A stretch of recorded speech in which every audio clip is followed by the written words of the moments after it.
फिर दिन हुआ पुरानी रात का, करे सो शुक्र हम खुदा की जात का, खुदा की जात का, नया फिर दिन हुआ। आज की आयत। रूह कुदस ने दाऊद की ज़ुबानी उस यहूदा के हक़ में पहले से कहा था जो यीशु को पकड़वाने वालों का रहनुमा हुआ, क्योंकि वो हम में शुमार किया गया और उसने इस खिदमत का हिस्सा पाया। इमाल पहला बाब 16वीं और 17वीं आयत।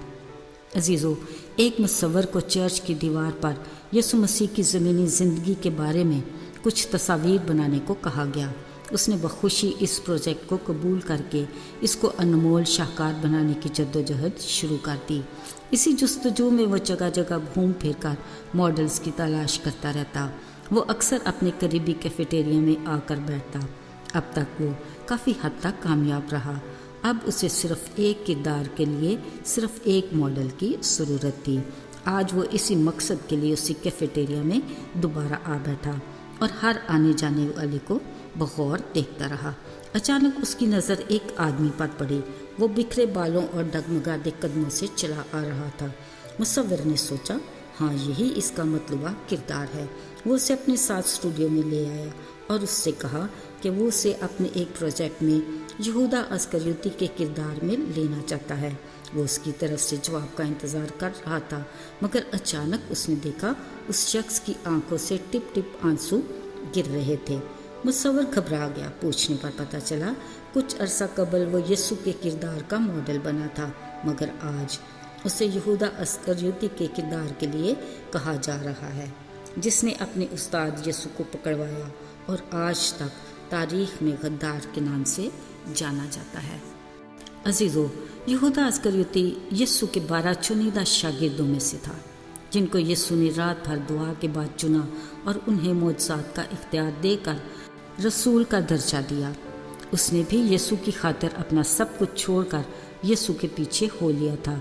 फिर गांव शहर पैदल चलते या कश्ती में, दिन हो के रात, धूप या छाँव, हरदम यीशु का साथ दिया।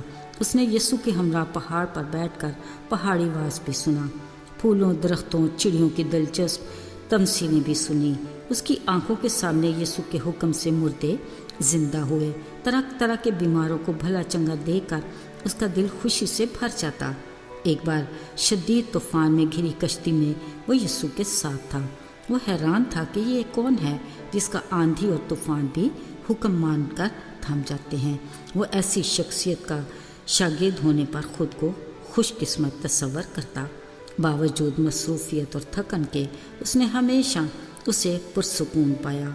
वो यीशु की तालीम से इंतहाई मुतासिर था, जिसने कहा, अपने दुश्मन से मोहब्बत रखो और सताने वालों के लिए दुआ करो। वो मुआफ़ी की तलकीन करते। ये वो बातें थीं जो पहले यहूदा अस्करियोती ने कभी न सुनी थीं। वो इस इंतज़ार में रहता कि कब यीशु रूमी हुकूमत से हमें निजात दिलाएगा और बतौर बादशाह तख्त पर बैठेगा।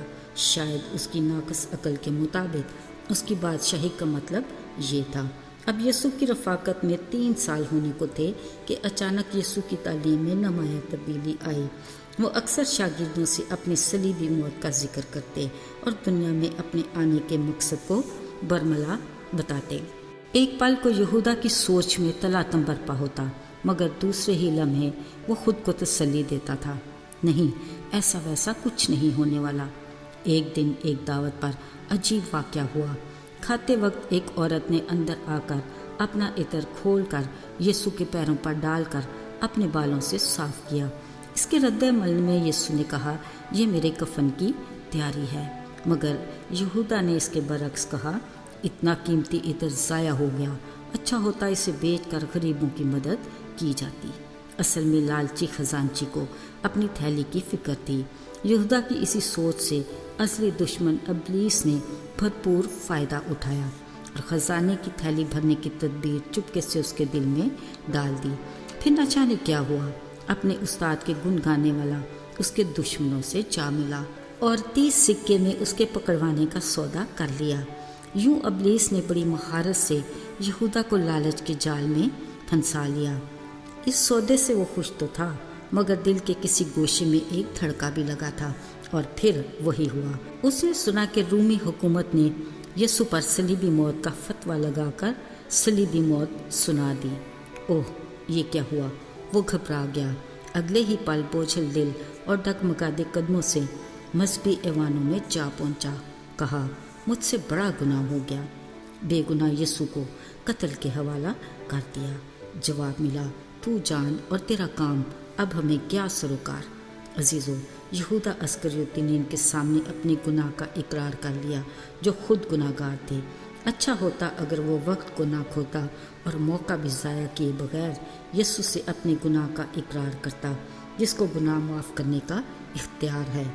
अफसोस, वो ऐसा ना कर सका और ख़ुद को फांसी देकर अब्दी हलाकत का फर्जंद बन गया।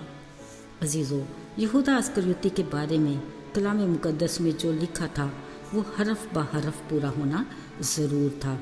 एक वो डाकू जिसके आखिरी दम तक इकरार करने पर यीशु ने उसे मुआफ़ करके कहा, तू आज ही मेरे साथ फिरदौस में होगा। अजीज़ों, यहूदा अस्करियोती का किरदार हर दौर में जन्म लेता है। बिलाशुबा आज भी कई यहूदा अस्करियोती होंगे जो कभी अपने मुफाद, लालच, अपनी अना की तस्कीन के लिए यीशु को बेच देते हैं। वक्ती इज़्ज़त, खुशी, अच्छी मुलाजमत, आला ओहदे या फिर रुपए पैसे के लालच में। बिलाशुबा हमारी ज़िंदगी खाली खुदा की अता करता है, मगर इस ज़िंदगी को अच्छा या बुरा बनाने के रास्ते के चुनाव का इख्तियार हमारी मर्ज़ी से है। हमारा अज़ली दुश्मन इब्लीस बड़ी होशियारी और चालाकी से हमारे रास्ते को बदल कर हमें खुदा की रफ़ाकत से जुदा करने की महारत रखता है, मगर खुदा के फरमान के मुताबिक उसके कलाम पर दिन रात हमारा ध्यान रहना चाहिए, ताकि हम उस पर एहतियात करके अमल करें और कामयाब रहें। आइए दुआ करें।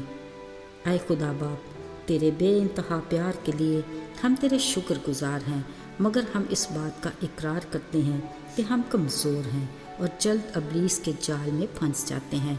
हमारे ईमान को मजबूत कर और हमें अपनी पहचान और इरफान में आगे बढ़ा। यीशु के मुबारक नाम में आमीन।